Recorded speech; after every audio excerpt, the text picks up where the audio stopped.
ನಮೋ ಭಗವತೆ ತಸ್ಮೈ ಸರ್ವತಃ ಪರಮಾಯತೆ ಸರ್ವಪ್ರಾಣಿಹೃದಯಸ್ಥಾಯ ವಾಮನಾಯ ನಮೋ ನಮಃ.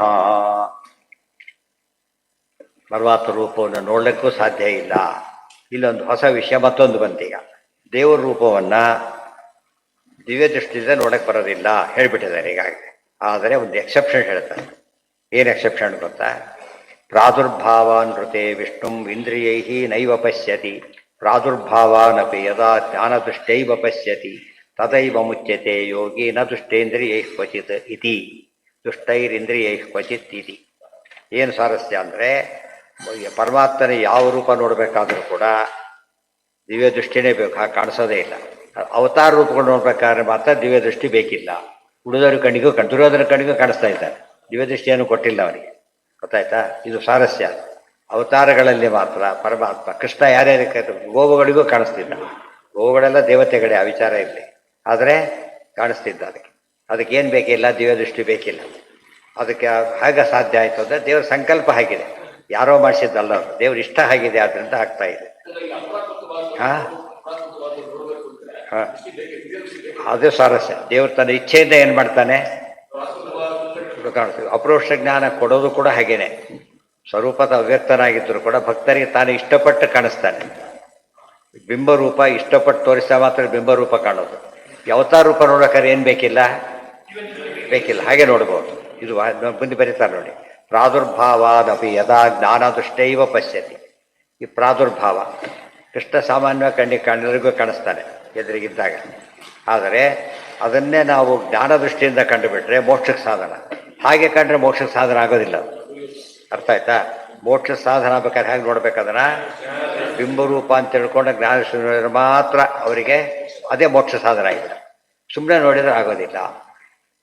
ತದೈವ ಮುಚ್ಯತೆ ಯೋಗಿ ನ ತುಷ್ಟೈರಿಂದ್ರಿಯೈ ಕ್ವಚಿತ್ ಯದಾ ಪಂಚಾವತಿಷ್ಠಂತೆ ಜ್ಞಾನಾನಿ ಮನಸಾ ಸಹ ಬುದ್ಧಿಶ್ಚ ವಿಚೇಷ್ಟತಿ ತಮಾಹು ಪರಮಾಂ ಗತಿಂ. ಯದಾ ಪಂಚಾವತಿಷ್ಠಂತೆ ಜ್ಞಾನಾನಿ ಮನಸಾ ಸಹ ಬುದ್ಧಿಶ್ಚ ವಿಚೇಷ್ಟತಿ ತಮಾಹು ಪರಮಾಂ ಗತಿಂ. ಮೋಕ್ಷದಲ್ಲಿ ಏನಿದೆ ಅಂದರೆ ಪಂಚೇಂದ್ರಿಯಗಳೂ ಇದೆ, ಜ್ಞಾನನೂ ಇದೆ, ಎಲ್ಲ ಇದೆ, ಮನಸ್ಸೂ ಇದೆ. ಬಟ್ ಯಾವುದು ಏನಲ್ಲವು ಪ್ರಾಕೃತ ಅಲ್ಲ, ಎಲ್ಲ ಜೀವನ ಸ್ವರೂಪದಲ್ಲೇ ಎಲ್ಲ ಇದೆ. ಅವನು ಮುಕ್ತಿ ಇಲ್ಲ, ಆನಂದ ಪಡ್ತಾನೆ. ತಮಾಹು ಪರಮಾಂ ಗತಿ. ತಮಾಹು ಪರಮಾಂ. ಸ್ಪೆಕ್ಸ್ ಹಾಕೋತಾ ಇದ್ದ, ಆಪರೇಷನ್ ಮಾಡಿ ತೆಗೆದುಹಾಕಿದ್ರು, ಕರೆಕ್ಟಾಗಿ ಕಾಣಿಸ್ತಾ ಇದೆ. ವಿತೌಟ್ ಸ್ಪೆಕ್ಸ್ ನೋಡ್ತಾ ಇದ್ದ. ಮೊದಲೇನಾಯಿತು, ಸ್ಪೆಕ್ಸ್ ಹೋಯ್ತು, ಒಂದು ಪ್ಲಸ್ ಪಾಯಿಂಟು ಮೈನಸ್ ಪಾಯಿಂಟ್. ಈಗ ಪ್ಲಸ್ ಹೋಗಿತ್ತು, ಪ್ಲಸ್ ಪಾಯಿಂಟ್. ಅದೇ ರೀತಿಯೇ ಮೋಕ್ಷದಲ್ಲಿ ಕಣ್ಣಿದೆ, ಇಂಥ ಕಣ್ಣಿಲ್ಲ. ಮನಸ್ಸಿದೆ, ಇಂಥ ಮನಸ್ಸಿಲ್ಲ. ಎಲ್ಲ ಏನದು ಅಪ್ರಾಕೃತವಾದಂಥ ಸಮಸ್ಯೆ ಇಲ್ಲ. ಬುದ್ಧಿಶ್ಚ ವಿಚೇಷ್ಟತಿ ತಮಾಹು ಪರಮಾಂ ಗತಿ. ತಾಂ ಯೋಗಮಿತಿ ಮನ್ಯಂತೆ ಸ್ಥಿರಾಮಿಂದ್ರಿಯಧಾರಣಾಂ ಅಪ್ರಮತ್ತಸ್ತದಾ ಭವತಿ ಯೋಗೋ ಹಿ ಪ್ರಭವಾಪ್ಯಯೋ. ನೋಡಿ, ಯೋಗ ಶಬ್ದಕ್ಕೆ ಒಳ್ಳೆ ಡೆಫಿನೇಷನ್ ಕೊಡ್ತಾರೆ. ಉಪನಿಷತ್ ಹೇಳ್ತಾ ಇದೆ, ತಾಂ ಯೋಗಮಿತಿ ಮನ್ಯಂತೆ ಸ್ಥಿರಾಮ್ ಇಂದ್ರಿಯ ಧಾರಣ. ಇಂದ್ರಿಯಗಳೆಲ್ಲ ಏಕಾಗ್ರತೆಯಿಂದ ಕೂಡಿದಾಗ ಏನಾಗುತ್ತದೋ ಯೋಗ ಅಂತ ಕರೀತಾರೆ. ಗೊತ್ತಾಯ್ತಾ? ಅಪ್ರಮತ್ತಸ್ತದಾ ಭವತಿ ಯೋಗೋ ಹಿ ಪ್ರಭವಾಪ್ಯಯೋ. ಆದ್ದರಿಂದ ಅವಾಗ ಏನು ಅವ್ರಿಗೆ ಇದೇ ಇಲ್ಲ, ಪ್ರಮಾದದ ಪ್ರಶ್ನೆನೇ ಬರೋದಿಲ್ಲ. ಅಂಥ ಒಂದು ಎಂಜಾಯ್ಮೆಂಟ್ ಸ್ಥಿತಿ ಹೋಗ್ತಾನೆ. ಪ್ರಭವಾಪ್ಯಯವು ಪ್ರತಿ ಯೋಗ ಭಗವತಃ ಸಕಾಶಾತ್ ಪ್ರಭವಾಪ್ಯಯವು. ಪರಮಾತ್ಮನ ಸೃಷ್ಟಿ ಆಗತ್ತೆ, ಅವರಿಂದೇನೋ ದಯ ಆಗತ್ತೆ ಅಂತ ಗೊತ್ತಾದಾಗ ಏನಾಗೋದಿಲ್ಲ, ಅವನಿಗೆ ದುಃಖ ಆಗೋದಿಲ್ಲ. ಕೆಲವರು ಹೇಳ್ತಾರೆ, ಅಲ್ಲಿ ಒಬ್ಬ ಯಾವುದೋ ಡಾಕ್ಟ್ರ್, ನಮ್ಮ ಡಾಕ್ಟ್ರು ಮಾಡ್ತಾರೆ, ಭಾರಿ ಸಮಾಧಾನ. ಗೊತ್ತಾಯ್ತು, ಬೇರೆ ಡಾಕ್ಟ್ರು ಮಾಡ್ತಾರೆ, ಏನು ಮಾಡಿಬಿಡ್ತಾರೋ ಅಂತ ಭಯ.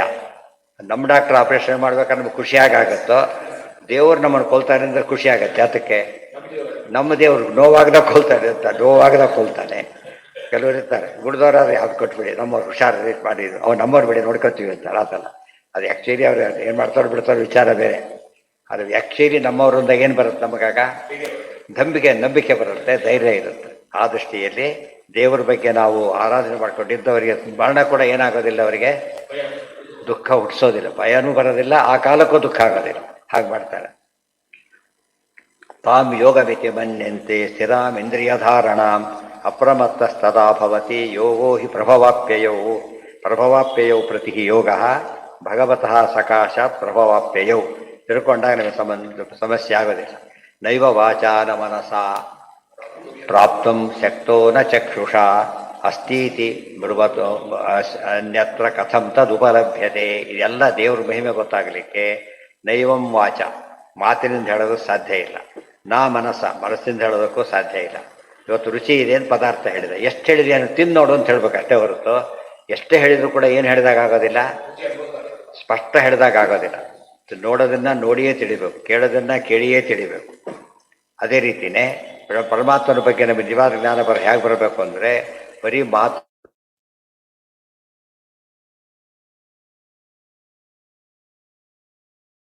ಹೀಗಂತೆ. ಅಸ್ತಿತ್ವೇವೋರ್ಧವ್ಯ ತತ್ವಭಾವೇನ ಚೋಭಯೋ ಅಸ್ತಿತ್ವೇವೋಪಲಬ್ಧಶ್ಚ ತತ್ವಭಾವ ಪ್ರಸೀದತಿ. ದೇವರು ನಾ ತಿಳ್ಕೊಳ್ಳಿ ಬಿಡಲಿ ಇದ್ದೇ ಇರ್ತೇನೆ ಎಲ್ಲ ಕಡೆ. ಇವತ್ತು ಕುಂಭಮೇಳಕ್ಕೆ ಹೋಗಲಿ ಬಿಡಲಿ, ಅದು ಕುಂಭಮೇಳ ಆಗಿರುತ್ತೋ ಇಲ್ಲೋ, ಏಕಾಶಿ ಮಾಡಲಿ ಬಿಡಲಿ, ಏಕಾಶಿ ಆಗಿರುತ್ತೋ ಇಲ್ಲೋ, ದೇವ್ರನ್ನ ನಾವು ನೋಡಲಿ ಬಿಡಲಿ ಎಲ್ಲ ಕಡೆ ಇದ್ದೇ ಇದ್ದಾರೆ. ಮತ್ತು ನಾವ್ಯಾಕೆ ನೋಡಬೇಕು ಅಂದರೆ ನಮಗೆ ಬೆನಿಫಿಟ್ ಸಿಗಬೇಕಾಗುತ್ತೆ. ಊಟ ಮಾಡೋದು ನೋಡಿದ್ರೆ ಹೊಟ್ಟೆ ತುಂಬೋದಿಲ್ಲ, ನಾವು ಊಟ ಮಾಡೋದು ಮಾತ್ರ ಹೇಗೆ ಹೊಟ್ಟೆ ತುಂಬುತ್ತೋ ಹಾಗೆ ನಾವು ಸಾಧನೆ ಮಾಡಬೇಕು ಹೊರತು ಬೇರೆ ಅಲ್ಲ. ಕೊನೆಗೆ ನೋ ಚೇಂಜ್. ಇದು ದೇವರಲ್ಲಿ ಯಾವ ಬದಲಾವಣೆನೂ ಆಗೋದೇ ಇಲ್ಲ. ಬದಲಾವಣೆ ಆಗೋದು ಯಾರು? ನಮ್ಮಲ್ಲಿ ಬದಲಾವಣೆ ಆಗುತ್ತಾ. ಆದ್ದರಿಂದ ನಾವು ದೇವ್ರ ಬಗ್ಗೆ ತಿಳಿಬೇಕು. ಅಧಿಕ ಸತೋಯಂ ಭಗವಾನ್ ಸರ್ವಸ್ಮಾದಪಿ ಕೇಶವಃ ಅಸ್ತೀತಿ ನಾಮಕಸ್ತಸ್ಮಾತ್ ಜ್ಞಾತವ್ಯಸ್ತಥೈವ ಚ ಅನಾಧಿಕ್ಯಂ ಜಾನತಾಂತು ಕಥಂ ಸ ಉಪಲಭ್ಯತೆ. ಪ್ರಕೃತೆ ಪುರುಷಾಣಾಂಚ ತತ್ವಂ ಭಾವಯತಿ ಸ್ಫುಟಂ ತತ್ವಭಾವ ತಥೋ ವಿಷ್ಣು ತತ್ಪ್ರಸಾದಾತ್ತು ತಸ್ಯ ಹಿ. ಆದ್ದರಿಂದ ಆಧಿಕ್ಯಂ ಜ್ಞಾಯತೆ ತತ್ತಃ ಪ್ರಸಾದಶ್ಚ ತಥಾವಿಧಃ. ಅನಾದಿಕಾಲಾದಾಧಿಕ್ಯಂ ಸರ್ವಸ್ಯ ಅಜ್ಞಾನತೋ ಹರೇಃ ಪುನಃ ಪುನಃ ವೃದ್ಧಿಮೇತಿ ತಜ್ಞಾನಂ ಹಿ ಭವೇ ಭವೇ. ಯೇಷಾಂ ಆಧಿಕ್ಯ ವಿಜ್ಞಾನಂ ನೈವ ಪೂರ್ವಂ ಹರೇರ್ಭವೇತ್ ತೇಷಾಂ ಪಶ್ಚಾಚ್ಚ ನೈವ ಸ್ಯಾತ್ ಅಭಿಭೂತಂತು ತತ್ ಪುನಃ ವ್ಯಂಜಕಾದ್ ವ್ಯಕ್ತಿಮಭ್ಯೇತಿ ತಸ್ಮಾತ್ ತಜ್ಞಾನ ಉತ್ತಮಂ. ಆದ್ದರಿಂದ ಜ್ಞಾನವನ್ನು ಹೊಂದಬೇಕಾದ ಅತ್ಯಂತ ಮುಖ್ಯ. ಎರಡು ಕೇಸು ನೋಡಿದ್ವಿ. ಒಂದೇನು ಒಳ್ಳೇದು ಬರುತ್ತೆ, ಕೆಟ್ಟದ್ದು ಬರುತ್ತೆ ಹೋಗುತ್ತೆ, ಬಸ್ ಬರುತ್ತೆ ಹೋಗುತ್ತೆ, ಹತ್ತೋದಿಲ್ಲ, ಇಲ್ಲೇ ಉಳ್ಕೊಂಡ್ಬಿಡ್ತಾರೆ. ಆದ್ದರಿಂದ ದೇವ್ರು ಎಲ್ಲ ಕಡೆ ಎಲ್ಲ ಇದ್ದರೂ ಕೂಡ ನಾವು ತಿಳ್ಕೊಂಡು ಉಪಾಸನೆ ಮಾಡಿದ್ರೆ ಏನಾಗುತ್ತೆ? ಸಿಗ್ತಾ ಇದ್ರೆ ಸಿಗೋದಿಲ್ಲ. ಮತ್ತೊಂದು ಹೇಳ್ತಾರೆ, ವ್ಯಂಜಕ ವ್ಯಕ್ತಿ ನಾವು ಏನೋ ಪದಾರ್ಥ ಕೊಡ್ತಾರೊಂದು, ಸುಮ್ಮನೆ ತಿನ್ನೋಡಿ ಅಂತ, ಏನು ಸುಮ್ಮನೆ ತಿನ್ನೋಡಿ ಅಂತ ಕೊಡ್ತಾರೆ. ಭಾರಿ ಸರಿ ಯಾವುದು ಅಂತ ಕೇಳ್ತಾರೆ. ಅವನು ಹೇಳೋದಿಲ್ಲ. ಏನಾಗುತ್ತೆ? ಏನೋ ಮಿಸ್ಸಿಂಗ್ ಇದ್ದಾಗೆ ಇದು ಅಂತ ಅವ ಅರ್ಥ ಆಗುತ್ತೆ. ಅದು ಜ್ಞಾನಪೂರ್ವಕ ಇದ್ದಾಗ ಎಂಜಾಯ್ಮೆಂಟ್ ಯಾವಾಗ ಆಗೋದಿಲ್ಲ? ಜ್ಞಾನ ಇಲ್ದಾಗ ಆಗೋದಿಲ್ಲ. ಅದೇ ಅನುಭವ ಪೂರ್ತಿ ಆಗಬೇಕಾದ್ರೆ ಹೆಸರಿಡಬೇಕು ಅವರು. ಅವಾಗ ಅದ ಆಗಿದ್ರೆ ಸರಿ ಅಂತ ಹೇಳ್ತಾರೆ. ಅದೇ ರೀತಿ ನಮಗೆ ಹೆಚ್ಚು ತಿಳ್ಕೊಂಡಷ್ಟು ವಸ್ತು ತಿಂದ ಸುಖ ಆಯ್ತು ಅದೆಲ್ಲ ಆಗಿಬಿಟ್ಟಿದೆ. ಹೆಸರು ತಿಳ್ಕೊಳ್ಳೋಕ್ಕೂ ಏನಾಗುತ್ತೆ ಅನ್ನೋದು ಹೊಸ ಒಂದು ಪಾಯಿಂಟ್ ಇದೆ. ಅದೇ ರೀತಿಯೇ ನಾವು ಯಾವಾಗಲೂ ಕೂಡ ತಿಳ್ಕೊಳ್ಳೋ ಬೆನಿಫಿಟ್ ನಮಗಿದೆ. ಮೇಷ್ಟ್ರಿಗೆ ಗೊತ್ತಿದೆ, ಪುಸ್ತಕದಲ್ಲಿದೆ, ಮತ್ತು ನಾವ್ಯಾಕೆ ಬರಿಬೇಕಾಗಿದ್ರೆ?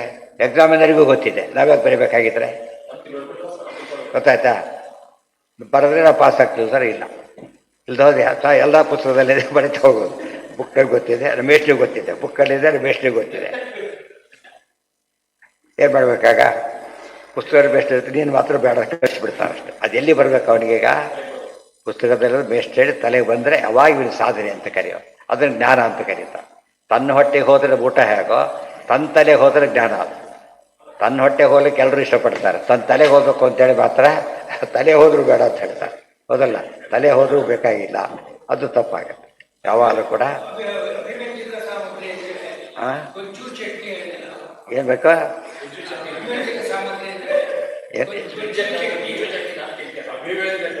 ಅಭಿವ್ಯಂಜಕ ಸಾಕು. ಅದೇ ಹೇಳ್ತಿರೋದು ಈಗ. ಅದೇ ಒಂದು ರುಚಿ ವ್ಯತ್ಯಾಸ ಆಗುತ್ತೆ. ಬರೀ ಹಾಲಿದೆ, ಕೇಸರಿ ಎಲ್ಲ ಹಾಕಿದ ದ್ರಾಕ್ಷಿಗಳ ರುಚಿ ಚೇಂಜ್ ಆಯ್ತಾಗ ಮಹತ್ವ ಬರುತ್ತಾ ಇಲ್ಲಾಗ? ಅದು ಹೆಚ್ಚು ತಿಳ್ಕೊಳ್ತೀವಿ, ಅದು ಗೊತ್ತಿದೆ. ಈಗ ತಿಳ್ಕೊಂಡಷ್ಟು ಕೂಡ ಆನಂದ ಜಾಸ್ತಿ ಆಗುತ್ತೆ. ಆದ್ದರಿಂದ ಏನಾಗುತ್ತೆ? ಎಕ್ಸ್ಪರ್ಟೈಸ್ ಆದಾಗ ಬೆಲೆ ಜಾಸ್ತಿ ಆಗುತ್ತೆ ಅವರು. ಅದು ತಿಳ್ಕೋಬೇಕು ಪಾಯಿಂಟ್ 1, ಹೆಚ್ಚೆಚ್ಚು ತಿಳ್ಕೋಬೇಕು ಪಾಯಿಂಟ್ 3. ನಮ್ಗೆ ಎಷ್ಟು ಸಾಧ್ಯ ಆಗುತ್ತೋ ಅಷ್ಟು ತಿಳ್ಕೊಳ್ತಾನೆ ಇರಬೇಕು. ಅದು ಯಾವುದಕ್ಕೆ ಉಪಯೋಗ ಆಗುತ್ತೆ? ಜ್ಞಾನಕ್ಕೆ ಉಪಯೋಗ ಆಗುತ್ತೆ. ಅದು ತುಂಬ ಇಂಪಾರ್ಟೆಂಟ್. ಆಮೇಲೆ ಕಾನ್ಫರೆನ್ಸ್ಗೆಲ್ಲ ಹೋಗ್ತಾರಲ್ಲ, ಮೆಡಿಕಲ್ ಅದಕ್ಕೆಲ್ಲ ಒಂದು ವಾರಗಟ್ಟಲೆ ಹೋಗ್ತಾರೆ. ಅವ್ರು ಇಲ್ಲಿದ್ದರೆ ಎಷ್ಟು ಆರ್ಡ್ರ್ ಮಾಡ್ತಾರೆ ಗೊತ್ತಾ? ಅವರು ದಿವಸಕ್ಕೆ ಲಕ್ಷ ಗಟ್ಟಲೆ ಆರ್ಡ್ರ್ ಮಾಡ್ತಾರೆ. ದಿವಸಕ್ಕೆ 7 ದಿವಸಕ್ಕೆ ಎಷ್ಟು ಲಾಸ್ ಆಯ್ತು ಅವರಿಗೆ? ಆದರೆ ಹೋಗ್ತಾರೆ. ಯಾತಕ್ಕೆ ಹೇಳಿ? ಲೇಟೆಸ್ಟ್ ವಿಷಯ ಗೊತ್ತಾಗ್ಬಿಟ್ರೆ ಅದರಿಂದ ಅದು 10 ದುಡಿತಾರೆ ಮತ್ತೆ ಬಂದು. ಅದನ್ನು ವೇಸ್ಟ್ ಆಫ್ ಟೈಮ್ ಅಂತ ತಿಳ್ಕೊಳ್ಳೋದಿಲ್ಲ. ಆ ದೃಷ್ಟಿಯಲ್ಲಿ ಅಲ್ಲಿ ಹೋಗಿ ಬಂದರೆ ನಮ್ಮಲ್ಲೆಲ್ಲ ಆ್ಯಕ್ಚುಲಿ ಸರಿಯಾಗಿ ಅರ್ಥ ಮಾಡಿಕೊಂಡ್ರೆ ಕಾನ್ಫರೆನ್ಸ್ಗಳೆಲ್ಲ ಏನು ಗೊತ್ತಾಗಲ್ಲ, ಲೇಟೆಸ್ಟ್ ಇದನ್ನೆಲ್ಲ ಅಪ್ಡೇಟ್ ಮಾಡ್ಕೊಳ್ಳೋಕ್ಕಿರೋ ವ್ಯವಸ್ಥೆ ಅಪ್ಡೇಟ್ ಆಗಬೇಕು. ಅದರಿಂದ ನಮ್ಮಲ್ಲಿ ಏನಾಗುತ್ತೆ? ಪ್ರವಚನ ಇದೇ ಇಲ್ಲ, ಅಪ್ಡೇಟ್ ಆಗಬೇಕಾದ್ರೆ ಆ ಬೋರ್ಡ್ ಯಾತಕ್ಕೆ ಹೋಗ್ಬೇಕು ಅಂತ ಕೇಳಿದರೆ ನೀವು ಡಾಕ್ಟ್ರೇ ಇವನು ಕೂಡ ಹೊಸ ವಿಷಯ ಗೊತ್ತಾಗಲ್ಲ. ಅದನ್ನು ಅಪ್ರೋಚ್ ಇಲ್ಲದೆ ಹೋದರೆ ಪ್ರಯೋಜನ ಇಲ್ಲ. ಸುಮ್ಮನೆ ಕೇಳಿದ್ದೆ ಕೇಳೋ ಕಣ್ಣು ಮುಚ್ಕೊಂಡು ಅವ್ರು ಕೇಳ್ತಿರೋದು ಕಣ್ಣು ಇವನು ಹೇಳ್ತಿರೋದು ಉಪಯೋಗ ಇಲ್ಲ. ಅಲರ್ಟ್ ಆಗಿರ್ಬೇಕು. ಆಗ ಅದು ಜ್ಞಾನಕ್ಕೆ ಭಾರಿ ಮಹತ್ವ ಬರುತ್ತೆ. ಒಂದು ಕಾನ್ಫರೆನ್ಸ್ ಅಂದರೆ ಹೊಸ ವಿಷಯಗಳು ಎಷ್ಟು ಗೊತ್ತಾಯ್ತು ನಮಗೆ ಅಂತ ಇರಬೇಕು. ಗೊತ್ತಾಯ್ತಾ? ಆ ಥರ ಮಾಡ್ಬೇಕು ಯಾವಾಗ. ಇಲ್ಲದ್ರೆ ಜ್ಞಾನ ವೃದ್ಧಿ ಆಗದೆ ಹೋದರೆ ಅದಕ್ಕೆ ಅರ್ಥ ಇಲ್ಲ. ಆಚಾರ್ಯ ಶೃಣುಯಾತ್ ಯದಿ ಜ್ಞಾನ ಪ್ರಾಚುರ್ಯ ಉಪಲಭ್ಯತೆ. ಪ್ರತಿ ಸ್ಟೇಜಲ್ಲಿ ಏನಾಗಿರ್ಬೇಕು ನಮಗೆ? ಜ್ಞಾನ ವೃದ್ಧಿ ಕಾನ್ಸೆಪ್ಟ್ ಇರಬೇಕು. ಹೊಟ್ಟೆ ತುಂಬೋದನ್ನು ಯೋಚನೆ ಮಾಡಿ ಹಾಕಿ ತಿಂತಾನೋ ತಲೆಯಲ್ಲಿ ಜ್ಞಾನ ಹೆಚ್ಚಾಗುತ್ತೆ, ತೃಪ್ತಿ ಹೆಚ್ಚಾಗುತ್ತೆ. ನಾಳೆ ಕಂಟಿನ್ಯೂ. ಸರ್ವೇಂದ್ರಿಯ